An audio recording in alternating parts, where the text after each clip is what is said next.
I will call the meeting to order, and let me begin by reading our remote attendance policy. So pursuant to the gubernatorial disaster proclamation and the declaration of emergency for the city of Urbana, Illinois, related to the COVID-19 pandemic, and in accordance with the changes to the Open Meetings Act, Public Act PA 101-0640, it has been determined that an in-person public meeting is not prudent or safe at this time. Members of the public body will attend remotely using Zoom webinar. Members of the public may attend via Zoom. The board is suspending the usual electronic attendance and voting section of the board bylaws and will allow all board members to attend this meeting remotely and fully participate remotely. Thank you very much. Let's move on to 3, roll call and attendance. Becky, please call the roll. Okay. Lupe? Here. Sharice? Here. Michael? Here. Beth? Here. Gloria? Here. Mark? Here. John? Here. Barb? Here. Jane? Here. Okay, are there any additions, corrections, modifications to the agenda? Hearing and seeing none, is there a motion to approve the agenda? I move to approve the agenda. Second. Okay, been moved by Barb, seconded by Sharice. Becky, please call the roll. Lupe? Yes. Sharice? Yes. Michael? Yes. Beth? Yes. Gloria? Yes. Mark? Yes. John? Yes. Barb? Yes. Jane? Yes. Okay, any opposed? That was unanimous. And so that motion carried. Moving on, do we have any public comment? No. All right, then on to item 7, presentations. Donica, 7.1, we're going to hear about the hours change for archives. Thanks. Yeah. So I sent a memo in the board packet, but Celeste asked me to just kind of summarize it and let you know some of the thinking behind we're making this proposal. So, it's no surprise that there are less in-person patrons in the archives right now and over the last 2 years due to COVID and all the, restrictions and things that have happened. So our staff actually tracked, and we did this back in 2015-16 as well. So we were tracking the number of in-person patrons during each hour of the day that we were open. So staff at the reference desk were just putting down a mark at the top of the hour when people were in the archives and then putting in a mark if somebody came in during that hour. So people are double counted, but it's just showing when people are in. So we did that in August, September of 2020, and then August, September of 21. So just a couple months ago. And the numbers, and I was doing this just to have a, finger on the pulse, as it were, and see if we're serving, our community well. And the kind of surprising thing to me was that the 5 to 6 p.m. hour is just not, there just aren't very many people coming in from 5 to 6. We're open right now 10 to 6, Monday through Saturday, and then open till 9 on Wednesday. The 5 to 6 p.m. hour, we're open 5 to 6 days a week. But the numbers are pretty similar to the 6 to 7 or 7 to 8, which we're only open once a week. So the average is like 0.3 people per hour that we're open. So we also have changing needs, something that I don't think I mentioned in the memo, but will be no surprise, is that people are utilizing our remote request service more, and people are expressing a lot of interest in digitized collections and records groups. The new News Gazette holdings that have come in, we've really been wanting to dig into that and digitize them. So the 5 to 6 hour, we're not really getting a lot of traffic. But it kind of ties our librarians to to the physical area so that they can be a backup for reference if they're not actually covering the desk, which sometimes they are during that hour. So my proposal is that we try out and temporarily change the hours, which is something we've done during COVID already. When we've had different needs over the last 2 years. But I'm proposing that on January 2nd, we start closing at 5 instead of 6, and then close at 7 on Wednesday instead of 9. And that takes 7 hours of our open to the public hours out. It won't have an adverse impact on our staff because we have a staff member who's leaving next week is his last week. Actually, he's moving across the country. So it won't impact the archives assistants hours and take hours away from people. And we don't believe it will have very much impact on our users since they're leaving by 5 p.m. or wrapping up shortly afterwards. Those counts from 5 to 6, I've had staff members say, and people usually leave by 5:15, and then we sit on the reference desk for 45 minutes. So we'd like to try this out starting in January.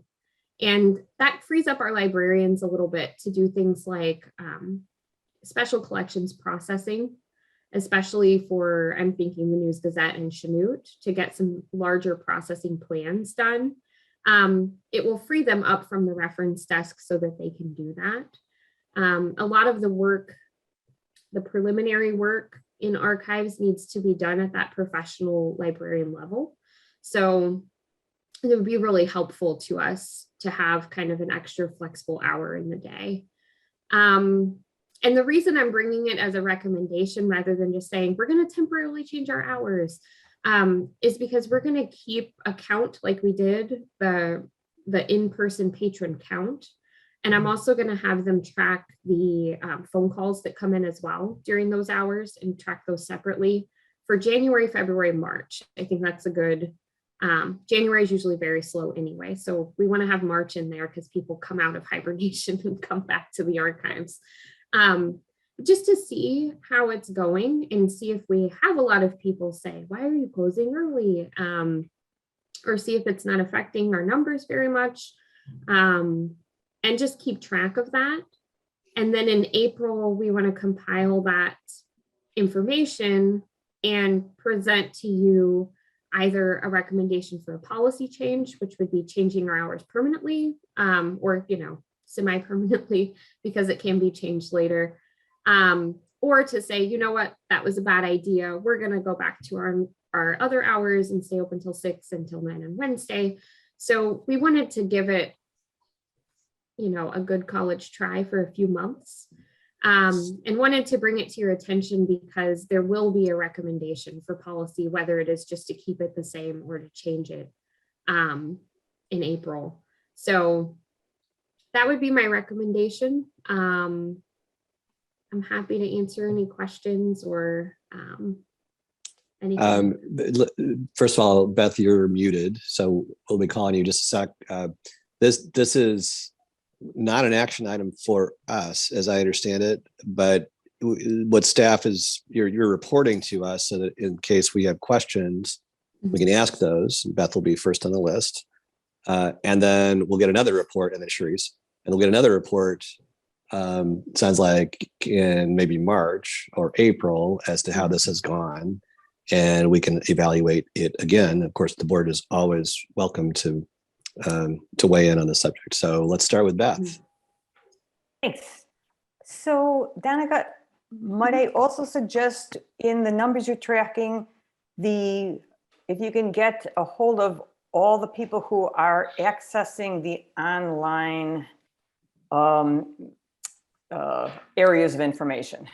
And so you say you're seeing we're getting more people making online requests, and if there's a way that could be included in the count, I think that would be interesting as well. Sure. Okay, Sharice. I just wanted to ask if there would be someone there, but they'll be doing archival work. Is that what you're saying? Like it'll be So- closed to the public, but there'll be people there to organize, or finish organizing or whatever.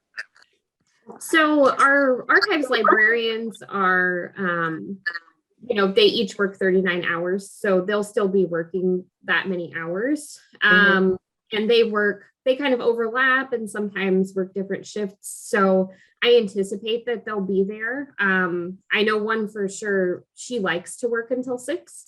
So that 5 to 6 hour for her would be, she could spread out and do processing. She could go over to Lincoln Square and not have to worry about being called back, or Okay. to Pepper, to work on those other collections. So yes, they will be there. We're also hiring a 19-hour librarian. The position is posted right now. So in January, February, they'll be starting, and they'll also be able to do some processing away from the desk. But we typically have people come in because we open at 10. So I'm usually in at 8:30. We have librarians trickle in at 9 or 9:30.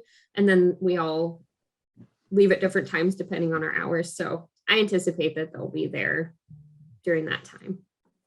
Okay, and so, because I'm not quite sure how the archives work. So I guess my other question is that if people come in during the hours that that we have been normally open and now will be closed, and do they fill in a sheet or something like that? That's another way that you could also keep count about a request that they're making or something like that, so that somebody from the library can get back in touch with them or anything like that. Typically, people will send emails during our off hours, or if they call, the other staff can take a message and usually just sends us an email with their contact information to contact them the next day. Okay. I was just wondering, because there may be people that wander in, Right. because the hours they're working between 8 and 5, and the only hours that they can come in is afterwards. And that's what I was thinking. So, Okay, are there any other questions for Donica? All right, seeing none. Donica, thanks so much, as always. Oh, I'm sorry, Gloria. It's not a question, just a quick comment. I appreciate the FYI. I thought the memo was really, really well written. It was very clear. I appreciated all the different facets of consideration that were made. I think it's really encouraging that comparing 2020 and 2021, in some instances during the peak hours, we see close to a doubling. And so hopefully that trend continues. And I think it's a really smart reallocation of staff time. So thank you. Thank you. Okay, thanks, Gloria. All right, thank you again, Donica. Let's go on to 7.2, the technology plan. Dawn, your turn. Good evening. Yeah, I don't have too much to say. I wanted to just kind of thank Drew and the rest of the IT staff, because if you had a chance to look through the tech plan, we made some really great progress during 2021, and that is summarized in section E of the tech plan. And then we're really excited about the ideas put forth by staff for 2022, which are again summarized in section F. And both the progress and the ideas for the future are broken out by the areas of the strategic plan, so you can see how they fit into the overall goals. And so I didn't have too much to say, but I wanted to see if any of you had questions about any of the elements that you saw in there. Any questions for Dawn? All right, thanks for the oral report, and then we all got to see the written report as well. Yeah, so you have the whole next month to kind of think about it, and I think it comes up for about next month. So thank you very much. Thank you, Dawn. Okay, 7.3, we've got more of our updates. And tonight we're going to start with core standards. And Celeste, are you doing all of these today? Looks like. I'm doing all 3 of them. It'll be 2 slides. Let me just see if I can get PowerPoint up there.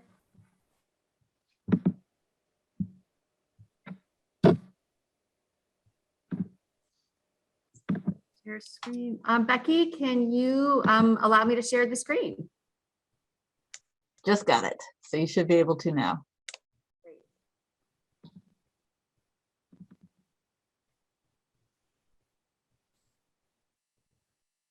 I'm just gonna, I see the things that are on the side. We're just gonna leave it at that because this is just a couple slides. So these are the last 3 chapters of Serving Our Public 4.0, chapters 1, 2, and 5. Chapter 1 is the core standards for public libraries. And so we meet those standards. There's national standards, things like you need to be open at least 15 hours a week. There's state standards that are similar. And then the core standards are things that we've seen scattered throughout the other standards as well. So things like the board has to have bylaws. You need to have a budget. You need to update your policies every few years. So I've grouped together the core standards and governance because there was a lot of overlap there. So one of the things that you as a board have to have are a vision and mission statement and a strategic plan, which of course you have done and you have adopted. We've also been focusing, especially in the past year, on tying together the information we share with you, like the director's reports, with our strategic plan. And then we've added in the activity plan and evaluation updates throughout the year for you. Also, Dawn's been working really hard on the policy reviews. You've seen a lot of policies come through so that we are evaluating most items every 3 years, but then some items are either yearly or every other year. And you are seeing those at the appropriate state mandated frequency as well. Becky has worked super hard over a period of several months, making sure that we're compliant with the Local Records Act. And she spent months updating our retention schedule, which is a list of the items that we have and that we create that are local records and how long we are required to keep them. And then when we are able to dispose of them. So we now have a current schedule, and Becky's been going to each department to make sure that all staff understand how this whole process works and that we do appropriately keep our records. So that's been a big process.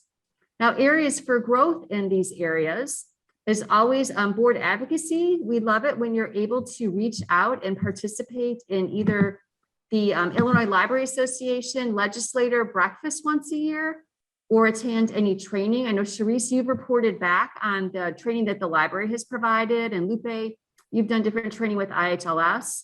So it's always great when board members are able to take the time for training.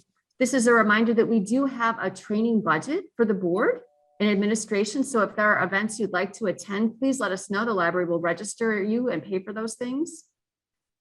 Another area to explore is the standards say that we should have a written Americans with Disabilities Act policy. So our thought has been in the past, it is a law, the ADA. We follow the law. And we're going to go ahead and do that, but it's recommended that you have a policy that includes who is the person that people will come to. So we will look at, this is one of the things to add. Also, there's a couple of statements about ethics. There's the Code of Ethics of the American Library Association, and then there's the Public Library Trustee Ethics Statement that's been developed by the United for Libraries group, which is a trustees group of the ALA. So we're going to take a look at those and bring those forward to you for they want adoption by boards. And so we'll bring those to you. And then a written succession plan. That this has been a big discussion in public libraries. Amanda has given a talk at ILA about it. And I've attended a session so that we will have something formalized as to if so-and-so gets hit by the proverbial bus, as they say, what are the next steps? Who will do that person's job and how will we move ahead in the future? Also looking at facilities, and we saved this chapter 5 till the end so that Mike Hannon, our new facilities manager, could take a look at it and see how we thought we were doing. And he thinks we're doing pretty well. So one of his big goals is to create a building master plan, which is mentioned in this chapter, so that you, the board, know where we stand with different things like how old are the different elements of the library building, the furnace, the boiler, the air handler. How much will it take to replace the carpeting? So it's a look at what items that we have, what are the components, and then what is a plan of replacement so that we can be fiscally responsible and responsible to our community for the most expensive asset that we have, which is our physical building, and actually multiple physical buildings. So on that note, we do have a plan to replace our air handler. And there's a picture there of when we replaced the chiller a couple of years back. So we're doing a great job all around, and Mike is digging into getting contracts up to date and getting service agreements so that When we need a plumber, we know who to call, we know the price. And he's just doing a great job. So I will stop sharing and see if you have any questions for me. Any questions for Celeste? Exciting times for facilities, and this will, I think, be the beginning of a process that's going to go over a number of years. So, Charisse. I do have a comment because Celeste was talking about when the facilities manager, going through and getting the age of like major appliances or major things, and because like the city has that VERF, that's for the replacement of very expensive vehicles like fire trucks and and police cars and such. Is there any way that the library could put together something like that regarding like the heater or the boiler, or the water containers, or I don't know, but you know what I mean? Yeah, Charisse, you're right on target. The board actually, you set one up and we've got about $65,000 in it right now. But what we need to do at some point is move money from the general fund balance into this special fund. So yeah, you are right on target. So when you have that expense, you're not surprised. You are ready to roll. Right. And maybe even something roof wise. I keep thinking, unfortunately, and this is the only reason why I'm even saying anything, is because those tornadoes that just like tore through Kentucky and Missouri and everything else, and some towns were totally wiped out. And watching the news, there, one of the mayors said how difficult it was because the city building was destroyed. The fire department buildings were destroyed. Like all of these resources that people depend on actually became victims of that disaster themselves. And it can be that could just be devastating, especially with our building, if there was something catastrophic. And God knows, I don't want that to happen. But if something catastrophic were to happen, just a fire, in our building, because the building is so old and it's a historical landmark, and just the thinking of trying to rebuild or to try to replace, and some things that could just, so that's why that came to mind. Well, Tracy, you bring up another good point too. Thank you for that. We have talked with both the city and Champaign Public Library about continuity of operations. What if we are hit by a tornado, where could we go and work? So we have had conversations. We need to document some things, and that's something Mike's going to work on. But in that temporary rebuilding phase, how do you run the library? Because they did have a fire. We did have a fire here years ago, and there's some pictures in the paper of librarians like working outside, sunbathing a little bit, and reading review journals because you couldn't be in the building.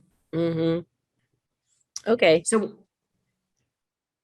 thanks. I just the thing of tornadoes last week just it made me think about that when that happened. So okay, Charisse, thanks. Any other questions for Celeste as to those particular items that she reported on? Beth? Just thinking of what you're just saying with the facilities, the master plan with Mike, is it a couple of years ago, and maybe Anka had started putting together, it was a great spreadsheet, and it basically had all of our infrastructure areas with ages and estimates and kind of a priority order of what's going to fall apart first. So we need to take care of that. And is that something that Mike would build upon as well or expand on? It's been about 2 years now, maybe? yeah, you're absolutely right. And he's going to use that to start it off. It's a better than back of the envelope, but he needs to recheck the numbers because some of them are a few years old. Exactly. All right, thanks.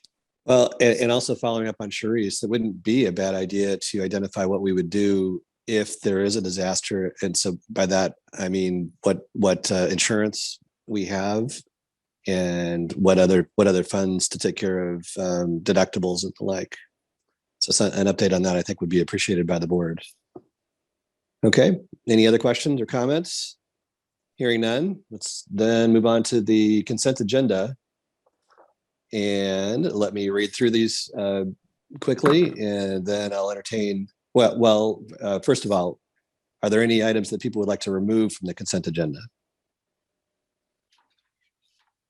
Okay, seeing none. The consent agenda consists of board meeting minutes of November 9th, 2021, payroll for November 19, 2021, totaling $98,561.04. Payroll for December 3, 2021, totaling $96,839.23. Bills for November 11, 2021, totaling $18,054.05. Bills for November 18, 2021, totaling $13,155.81. Bills for December 2nd, 2021, totaling $40,463.99. And bills for December 9, 2021, totaling $13,327.17. Is there a motion to approve the consent agenda and all those items? Move approval consent agenda. Okay, it's been moved by Jane. Is there a second? Second. Second by Michael. Any discussion? Hearing none. Becky, please call the roll.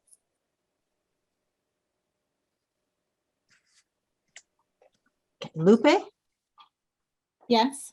Sharice, Yes. Michael, Yes. Beth, Yes. Gloria, Yes. Mark, Yes. John, Yes. Barb, Yes. Jane. Yes. Okay, any opposed? That was unanimous. The ayes have it and the motion carries. Moving on, I guess we do have an action item as to Donica's report. So would somebody like to move that we accept the recommendation of staff as previously described? So moved. Oh. Moved by Lupe. Is there a second? Second. I missed whoever that was. Becky, did you see? No, who caught that? I think it was Jane. Yeah. Jane? We Okay. were- Okay. All right. Any discussion? Becky, please call the roll. Okay. Lupe, Yes. Sharice, Yes. Michael, Yes. Beth, Yes. Gloria, Yes. Mark, Yes. John, Yes. Barb, Yes. Jane. Yes. Thank you. Any nays? Hearing none, that was unanimous. The ayes have it, the motion carries. Moving on to 10. Beth, an update on the director's evaluation process. Okay, so as part of our bylaws, we evaluate Celeste generally on an annual basis. I will say that because of the COVID has kind of thrown many things off, so we are going to be evaluating more on an 18-month basis. And this year, the evaluation questions are really going to be more covering the keeping the library functioning rather than where we normally have the pre-pandemic emphasizing progress towards the goals. That's still there. You can see in all the wonderful directors' reports, we had been making progress for the goals. But if you think over the last 18 months, an awful lot of the time was spent really keeping the library functioning and serving the community to the best of its ability in a very challenging time. So also in the spirit of the pandemic times, it's a shortened, simpler evaluation form. And so the next steps right now is Celeste will soon be providing her self-evaluation. And when that's out, then I'll be sending the 2 different versions. One is for department heads and one is for the board members. And then I'll be, as usual, collecting them confidentially. We will then put together the summary, and then in the new year, we will go ahead and do the formal evaluation. But this is just the gathering of the information. It's similar to how it's been in the past for those of you who've been part of this in the past. And for those of you who aren't, you'll be getting a form, you'll watch your library email, and you'll be getting a form where you just fill out. And then that should be straightforward. If there's any questions, usually Becky helps with any technology problems if you have problems getting the actual computer form. Gloria, first of all. Thank you, Beth. Around when, like just month, should we expect that form? So I think it's the dependency is Celeste. Do you have an estimate when you think the self-evaluation? 2 weeks? 2 days. 2 days, even better. Wow. Well, look at that. All right. And so as soon as I see Celeste's self-evaluation, then I will send out the regular evaluations. Thank you. Thank you so much for taking the lead on this. And I've seen the evaluation so far, the format that's been put together, and it is not too much of a burden for all of us. I hope you will, and I'm sure you will, take this seriously, because it's an excellent benefit to Celeste to have constructive feedback and challenges, and I know that's what she would like to see. Okay, thank you, Beth. Let's move on to reports from the liaison officers. The Friends. Yes, the pop-up November sale net from Friends of the Library netted $1,816.28. Oh, excellent. Okay, let me pull up my report. Okay, and this is for the foundation. And thank you, Barb. So foundation, we have generous donations from George Frampton, Mary Louise Frampton, and the Samuel Freeman Charitable Trust to the foundation, working to establish the Margaret Frampton Urbana Library Fund. The fund will start with $25,000 to be spent over 2 to 5 years on programs and activities that will get more people in the community aware of and engaged with the library. There are additional matching gift opportunities that we are currently exploring, but the foundation is thrilled to be working with the Frampton family on this fund in memory of Margaret Frampton, former board member from 1973 to 1977. And then, I'm not sure what that is, 1972 to 77, she was involved in, what's OR? I'm not sure what that means. Celeste, you can tell me. Oh, it's fiscal 2073 through 77, or the calendar years 72 to 77. Sorry. Okay, got it. I'm going to come back to that one, but let me finish the other 2 bullets. So the foundation's annual campaign is going well, and the foundation anticipates raising enough funds to complete the refresh of the new book area in the children's area. And lastly, the foundation is hoping to have a donor appreciation event in the spring. So stay tuned for that. So I wanted to speak to the first point about Peg Frampton. That's how I knew her. I knew her, and she was a delight, an absolute delight. Her husband, George Sr., was one of my law professors. At the time when I was in law school 30 plus years ago, he was an emeritus professor, but still teaching, and I had one of his classes, and I knew him personally. And between the 2 of them, they were just the nicest people on the face of the earth. And I'm so happy to see her name continuing to be associated with the library. And obviously the children in the family are committed to continuing that legacy. And I don't know whether you know this, but so George Jr. Is famous in his own right. George was one of the Watergate prosecutors under Sam Dash, worked with Jill Wine Banks and others. And I believe after that job, he ultimately was president of the Wilderness Society. So just an exceptional guy in his own right. And I don't know his sister or the other member of the family that was represented by that trust. But I just wanted to tell you that they're a wonderful family, and they sort of exemplify to me a lot of the great folks in Urbana that care about the library. And there are more out there, and we want to make sure that we never forget them, and because we know they don't want to forget us. There you go. That's the foundation. And now, do we have anything from Illinois Heartland? Since Lupe is not doing that anymore. Okay, I just want to then, say they had member day and it was a great success, I think. okay. Great. Then let's move on to 12, the administrative report. Celeste, do you have anything to add? I do have a quick thing to add. In every month's board director's report, at the very bottom, Becky puts the tallies of our bank account statements. You can see literally what's in the bank because that's different than what's on the website. On a weekly basis, Becky updates this report that shows you the spending to date. So what the budget is, what we've spent and percentages. So you can see at a glance. So just now and again, like to take a minute to say where we are.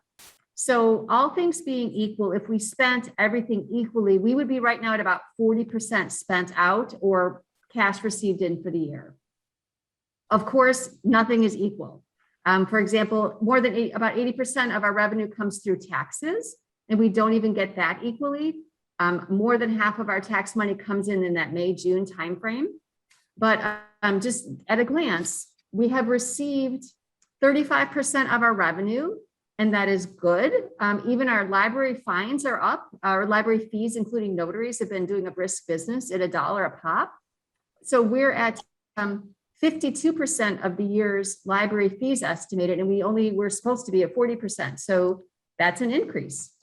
We are at about 44% spending, but again, that makes sense because things like magazine renewals happen one time of the year primarily, and we have a big spend for that in the fall. So that come January 1, magazines come out for the year, and other things like databases come out at different times of the year. So we are right on target, and I think that we're doing great. But if you ever have questions about the budget or these reports that, again, we put a link in there every month, please let me know. Okay, thanks, Celeste. That's the administrative report. Are there any board or committee reports besides what we've heard already? Yeah, okay, hearing none. The board president's report. I just wanted to say quickly, Celeste and I got together the other day, and we've talked about several really exciting possibilities in the future. Some of which we've talked about maybe just a little bit in the past, but we're gonna keep working on these ideas, and when they're ready to bring up for further consideration, we'll talk to you about them. But there are a lot of really exciting things that we are doing here, some of which are in the offing for the future. So let's keep dreaming of ways we can use this wonderful resource toward achieving our mission. More on that later. Is there any unfinished business? Actually, it's more of a service announcement, but this is more just to help everybody on the board. If you have personal computing devices, laptops, tablets, whatever, go and look where it says updates and install the latest updates. There is a very, very, very bad cyber attack vector out there. It's of the style that we see like once every 10 years, really, really bad. And it's going to be finding its way in all sorts of systems. And so the best protection you can have for yourself, and also a plug for doing your library security training, is to, every time there's a possibility to do a security update, please do it, because there's going to be lots of very bad consequences from this particular one. So just kind of a service announcement. But it's just really important for everyone to be really on top of this one. Thanks. Thanks, Beth. We talked about that today at my office, and that's a big story, I think, in the New York Times the other day about it. It's something we got to get on top of. Let's hope that no one gets negatively impacted by it. Okay, is there any new business? No new business, but just to quickly hop on what Beth was saying, I really appreciated that cybersecurity training. Prior to doing it, I was kind of like, okay. But I really learned a lot of new things and actually had a discussion at the Y with our staff team just yesterday about, there are a lot of things that we should actually think about implementing, talking to our board members about and our staff about. So thank you very much for being diligent about that. I appreciate it. Sharice, thanks, Gloria. Just to piggyback on what Gloria just said, I have to take it for the city as well as the library. But I think the main thing that probably got my attention as far as how someone can infiltrate your system is by allowing, and of course, I say this because the public gets very upset with us that we won't allow them to use their little thumb drives when they want to do FOIA requests and stuff. They have to pay for what it costs the city to get a thumb drive or a DVD or CD or whatever. And they're always, complaining about that kind of thing. But that is one of probably the most successful ways that somebody can infiltrate your system. So Gloria, I know, your work at the YMCA probably deals with a lot of students or something wanting to do that, or even probably already doing that kind of thing. So it's just something to keep in mind. We take it for granted, at least I did. They will, if people work there, they accept those kind of things, but you just never know. And I think for the library, we need to kind of keep that in mind too. I know that I've come and done library stuff on the computers and, needed to go through one of my thumb drives to print something or to look at a picture or something like that. So just something to keep mindful of. Yeah. Grace, Right, we have but separate definitely. networks for staff and the public to help keep those things apart from each other. Your point is well taken. Okay. Yep, that's right. Okay, that's the extent of the new business, I guess. Unless there's anything else for the good of the order, is there a motion to adjourn? Move we adjourn. Okay, Jane's moved. Is there a second? Second. Michael seconded. Becky, call the roll, please.